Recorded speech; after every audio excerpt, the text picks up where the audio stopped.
More than $6 trillion evaporated in 60 minutes. If you purchased at the peak, you're feeling the pain right now.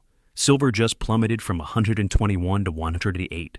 Gold collapsed from $5,600 to $5,100. And the overwhelming majority have no comprehension why.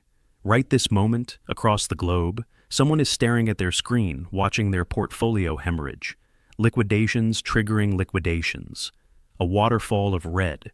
Stop losses getting obliterated. Leverage positions getting annihilated. And mainstream financial media will tell you it's simply volatility. Normal market mechanics. Nothing concerning. They're deceiving you. What transpired today is not random, it's not inexplicable. And if you don't comprehend why this crash happened, you will get destroyed by the next one. But here's what matters. I've witnessed this exact pattern before, not months ago, weeks ago. December 2025, the final 2 days of the year. Identical crash, identical panic, identical liquidations. And you know what happened next? January exploded. Gold up 30%, silver up 65%, the most significant monthly rally in decades. So, is today's crash the conclusion, or is it the beginning of something exponentially larger? By the conclusion of this breakdown, you will know precisely what caused this crash. You will understand the hidden mechanism that moves gold and silver that most investors completely disregard. And I will reveal the historical pattern that could tell us exactly what happens next. But here's what most will miss. I'm going to expose something that could transform how you trade these markets permanently. A specific prediction with a specific date, on the record. If you click away before that, you'll miss the one element that could convert this crash into your biggest opportunity. Stay with me. This matters. Welcome to the hidden economy. If you're new here, I cut through the noise and reveal what's actually transpiring in markets while everyone else is distracted. Now, let me break down precisely what happened. Today is January 29th, 2026. At approximately 10:30 a.m. Eastern Time, gold was trading at $5,600 per ounce. Silver was at 121. 60 minutes later, gold had crashed to $5,100. Silver collapsed to 108. $500 wiped off gold. $13,000 wiped off silver in 1 hour. Let me put that in perspective. If you had $100,000 in silver at the peak, you now have $89,000. $11,000 gone. In the time it takes to watch a Netflix episode, if you were leveraged, if you were using margin, if you bought call options expiring this week, liquidations triggering liquidations, that's not just terminology, that's precisely what happened. When price drops fast, leverage traders get margin calls. They must sell. Their selling pushes price lower. That triggers more margin calls, more forced selling, more liquidations. It becomes a cascade, a waterfall of red. And the people who bought at the peak, the ones who saw gold at 5,600 and silver at 121 and thought it's going higher, thoughts and prayers. Now here's what nobody is telling you. This crash didn't materialize from nowhere. There were warning indicators, clear signals that something was about to fracture. And let me be transparent with you about something. This crash was not an accident. Crashes like this never are. Somewhere, someone knew this was approaching. The big players, the institutions, the ones with access to information you and I will never see. They saw the Fed signals before you did. They saw the China data before it was public. They positioned themselves before the crash happened. And when it happened, they were ready. They were on the correct side. They were the ones buying your panic sells. This is how the game operates. It has always operated this way. The question is whether you want to keep being the victim or start understanding how the game is played. But before I show you what caused this, I need you to understand something critical. Gold and silver didn't crash because something is wrong with gold and silver. They crashed because of something else entirely. And that something has a name. The DXY. If you don't know what the DXY is, pay attention because this might be the most important thing you learn today. And I guarantee 90% of retail investors have never even heard of it. DXY stands for the dollar index. It measures the strength of the US dollar against a basket of other major currencies. Euro, yen, pound, Swiss franc, Canadian dollar, Swedish krona. When the DXY goes up, it means the dollar is getting stronger compared to these currencies. When the DXY goes down, it means the dollar is getting weaker. Now here's the critical part that will change how you see gold and silver permanently. Gold and silver move opposite to the dollar. They are inversely correlated. This is not sometimes. This is not occasionally. This is almost always. Let me explain this simply because it's so important. Gold and silver are priced in dollars. When the dollar gets stronger, it takes fewer dollars to buy the same amount of gold, so the price in dollars goes down. When the dollar gets weaker, it takes more dollars to buy the same amount of gold, so the price in dollars goes up. Think of it like a seesaw on a playground. Dollar sits on one side. Gold and silver sit on the other side. When the dollar side goes up, the gold and silver side goes down. When the dollar side goes down, the gold and silver side goes up. They cannot both be up at the same time. They cannot both be down at the same time. The seesaw doesn't work that way. This is why professional traders don't just watch gold and silver charts. They watch the dollar. They watch the DXY. Because the DXY tells you what gold and silver are about to do before they do it. Today, the DXY pumped hard. The dollar surged against other currencies. The dollar side of the seesaw went up. And gold and silver, they got crushed. The other side of the seesaw went down. This is not complicated. This is not some conspiracy. This is not manipulation. This is basic market mechanics that most retail investors completely ignore. They watch gold, they watch silver, they stare at the charts all day, but they never watch the dollar. And then they get surprised when this happens. They call it manipulation. They call it unfair. They don't understand that they were watching the wrong thing. And if you learn nothing else from this breakdown, learn this. Watch the DXY. When the dollar spikes, prepare for pain in metals. When the dollar drops, prepare for gains. And here's the scary part. Most retail investors have no idea this relationship exists. They buy gold and silver without ever looking at the dollar, and then they wonder why they keep getting stopped out, why they keep buying at the wrong time, why the market seems rigged against them. It's not rigged, they're just watching the wrong thing. The professionals, the institutions, the hedge funds, they watch the DXY like hawks. They see the dollar spiking, and they dump metals before retail even knows what hit them. By the time you see the red candle on your gold chart, they've already sold. You are the exit liquidity. Today, you became exit liquidity for someone else, unless you understand this. Now, let me tell you why the dollar pumped today. Because understanding the why helps you predict the next move. There are 3 reasons, and each one is important. Miss any of these, and you won't understand the full picture. Reason number 1, the Federal Reserve. The Fed has been sending hawkish signals. For those who don't know, hawkish means they're leaning toward keeping interest rates high or even raising them. Dovish means they want to cut rates. Right now, the Fed is hawkish, very hawkish. Higher interest rates make the dollar more attractive to foreign investors. Why? Because when rates are high, you earn more by holding dollars. You get better yields on treasury bonds. You get better returns on dollar-denominated assets. So, what do foreign investors do? They buy dollars. They convert their euros, their yen, their pounds into dollars to get those higher yields. More demand for dollars means dollar price goes up. DXY rises. And when DXY rises, you already know, gold and silver go down. The Fed hasn't cut rates as much as people expected this year. Everyone thought they would cut aggressively. They didn't. They're worried about inflation coming back. They're talking tough. They're saying rates might stay higher for longer, and the market is listening. The market always listens to the Fed. This is reason number 1. The Fed is hawkish, dollar is strong, metals are weak. Reason number 2, China. This one is specifically bad for silver. Pay attention if you hold silver. China's industrial activity is slowing down. The latest data shows manufacturing contracting, factory output declining, economic momentum fading. Now, why does this matter for silver specifically? Remember what I've said before. Silver is not just a precious metal, it's an industrial metal. More than 50% of silver demand comes from industrial uses. Solar panels, every single one needs silver. Electronics, your phone has silver in it. Your laptop has silver in it. Electric vehicles, every EV uses more silver than a regular car. Semiconductors, AI chips, data centers, all need silver. And where is most of this manufacturing happening? China. When China slows down, industrial demand fears spike. Traders start thinking, maybe silver demand will drop. Maybe fewer solar panels will be made. Maybe fewer electronics. Maybe less silver will be needed. Fear hits. Selling starts. And silver, being more volatile than gold, being more tied to industrial demand, crashes harder than gold. This is why silver dropped 11% while gold dropped 9%. The China news hits silver harder because silver is an industrial metal. This is reason number 2.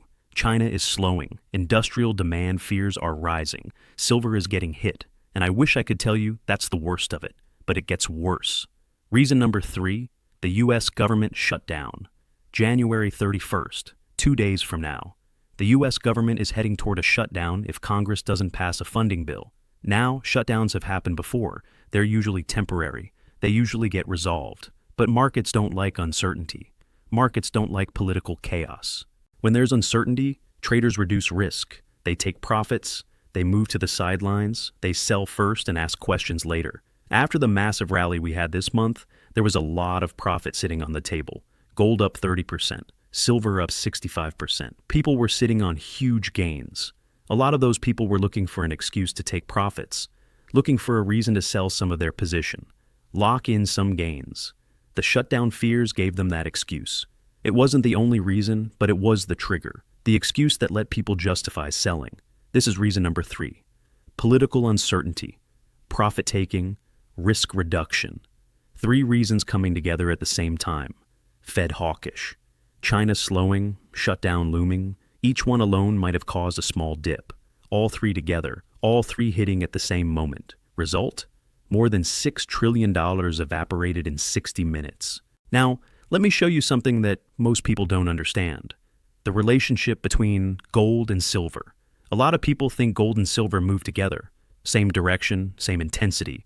That's dangerously wrong. Yes, they move in the same direction, but not with the same intensity. Silver is gold on steroids. When gold moves 5%, silver moves 10 to 12%. In the same direction, but with double the intensity. Gold goes up 10%. Silver goes up 20%. Gold crashes 8%. Silver crashes 15 to 20%. Look at what happened today. Gold dropped about 9% from $5,600 to $5,100. Silver dropped almost 11% from $121 to $108. This is not coincidence. This is the silver multiplier effect. Gold leads, silver follows. But silver follows with amplified intensity. This is why silver made 65% gains this month, while gold made 30%. And this is why silver crashed harder today. If you're trading silver, you need to understand this. Silver will make you rich faster, but it will also destroy you faster. The leverage cuts both ways. Now let me show you something fascinating. Look at Monday. Just a few days ago, we had another crash. But that crash was different. On Monday, silver crashed 14%, but gold only dropped 2%. Why? Because Monday's crash was silver-specific. It was driven by industrial demand fears, China news, silver-specific selling. Today's crash is different. Today, both gold and silver crashed together. Gold down 9%, silver down 11%. When both crash together like this, it tells you the cause is different. It's not silver-specific. It's a macro cause. And today's macro cause? The dollar. The DXY pumped. Both metals dumped. This is important to understand because it tells you what to watch. If you want to predict the next crash, watch the dollar. Not just gold, not just silver, the dollar. When the DXY spikes, prepare for pain. Now here's where it gets interesting. And this is the part you really need to pay attention to. I've seen this exact pattern before. Not years ago, not months ago, weeks ago. December 2025, the last 2 days of the year, December 30th and 31st. Same thing happened. Almost identical setup. Sharp crash out of nowhere. Panic selling everywhere. Liquidations cascading through the system. Red candles stacking. Weak hands getting destroyed. The sentiment was absolutely terrible. Social media was full of doom. People were calling for the end of the bull market. They said the rally was over. Gold and silver are finished. The top is in. Fear was maxed out. Despair was everywhere. And then January happened. January 2026. This month, the month we're still in. Gold up 30% in a single month. Silver up 65% in a single month. Record highs broken. Not just broken, shattered. The biggest monthly rally in over 40 years. All those people who panicked in December, who sold at the bottom because they were scared, who listened to the doom and gloom, they watched the rocket launch without them. They sold low. They missed everything. Now, look at today, January 29th.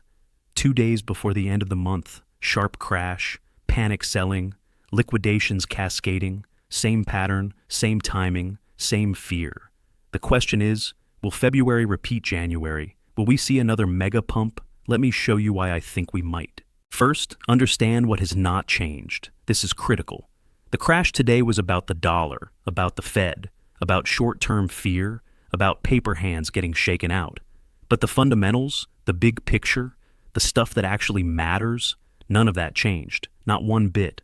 While you were panicking, Tether was still buying 1 to 2 tons of gold every single week. They didn't stop because of a 60-minute crash. They don't care about your fear. They are accumulating.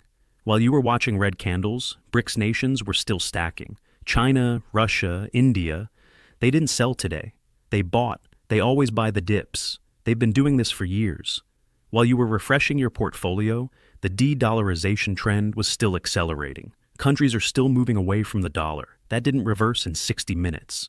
While you were questioning everything, the supply deficit in silver was still real. 5 consecutive years of deficit. Mines are still depleting. That didn't change today. You know what changed today? Sentiment. That's it. Just sentiment. Weak hands panicked. Strong hands accumulated. And sentiment? Sentiment can flip on a dime. It flipped negative today. It can flip positive tomorrow. Second, look at what happens after sharp crashes in a bull market. Crashes are buying opportunities. They shake out weak hands. They reset overbought conditions. They create fear. And then the big players step in. They buy the fear. They accumulate at lower prices. They load up while retail is panicking. Then the rally resumes stronger than before. This has happened over and over again in this bull market. The question is, are we still in a bull market? Look at the evidence. Gold is still up huge on the year. Even after today's crash, silver is still up massive. Even after today's dump, central banks are still buying. Record purchases. The dollar's long-term trend is still down. Today was a spike, not a reversal. Nothing suggests the bull market is over. Everything suggests this is a correction within a larger uptrend. But I could be wrong, and I know what some of you are thinking right now. Here he goes again. Another YouTube guy telling me to hold through the pain. Another person saying, buy the dip. I've heard this before. Look, I get it. I really do. You're tired. You're scared. You just watched your portfolio drop double digits in an hour. The last thing you want to hear is some guy telling you to stay calm. But here's the thing. I'm not telling you what to do. I'm showing you the data. I'm showing you the patterns. I'm showing you what has happened before in identical situations. What you do with that information is your choice. I'm just trying to make sure you have all the facts before you make that choice. That's why I want to give you both scenarios. And then I'm going to give you a specific prediction. On the record, Scenario 1. The bull continues. This crash is exactly like December, a shakeout before the next leg up. February starts strong. New highs by March. Silver breaks 150s, gold breaks $6,000. Probability, I would say 60%. Scenario 2. More pain coming. The Fed gets more hawkish. Dollar keeps rising. China data gets worse.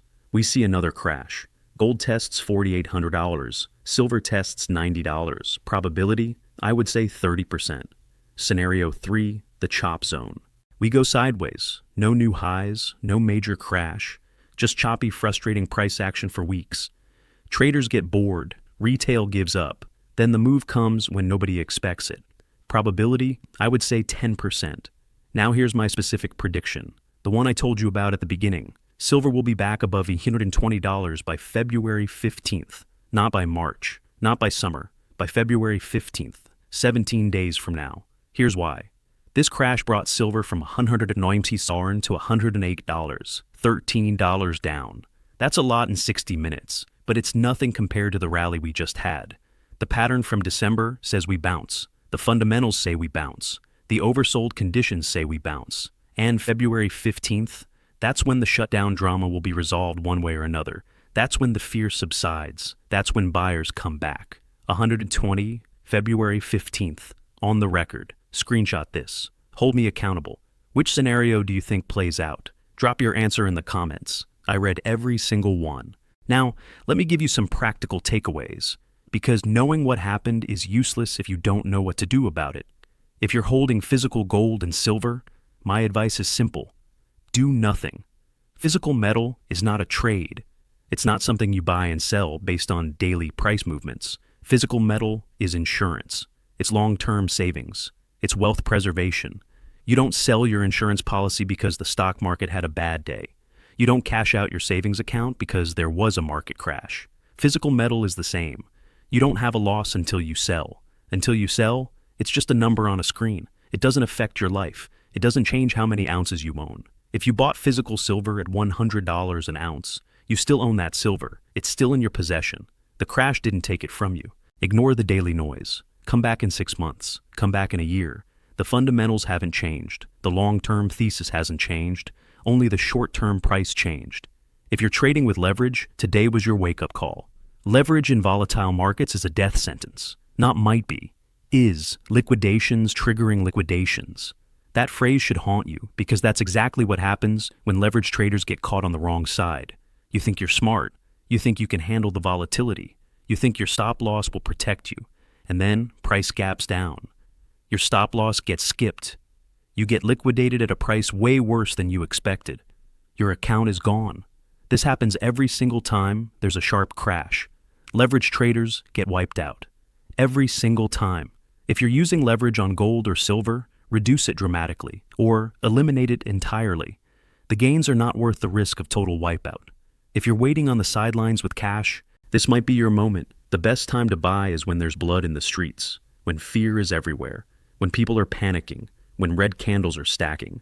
That's when smart money accumulates. That's when the wealth transfer happens, from the panicked to the patient, from the fearful to the prepared. But only buy what you can afford to hold through more volatility. Because I can't promise this is the bottom. There might be more pain. There might be another leg down. Buy in tranches. Don't go all in at once. Buy some now. If it drops more, buy more. Average into your position.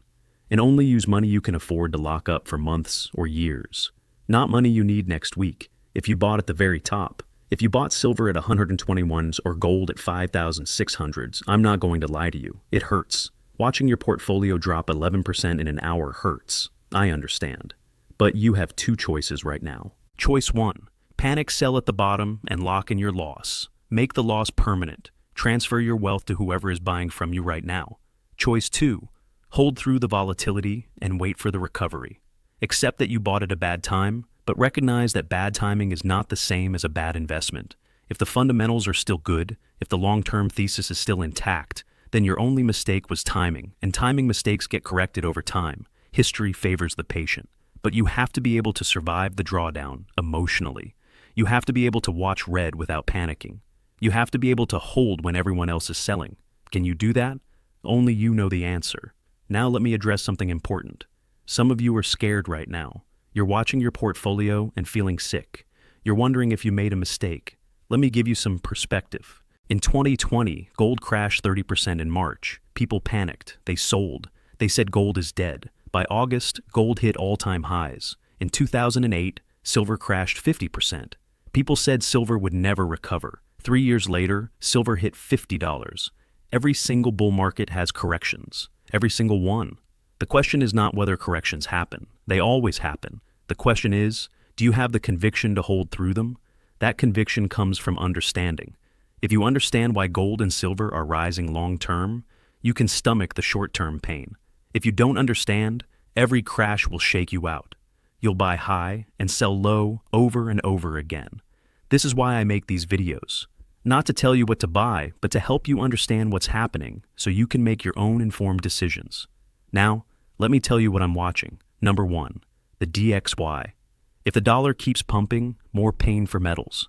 If the dollar rolls over, metals will bounce hard. Number 2, February 1st, the day after the shutdown deadline. What happens in the first few days of February will tell us a lot. Number 3, China data.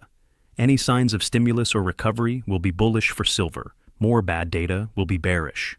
Number 4, Fed speakers. What they say this week matters. Hawkish talk means dollar strength.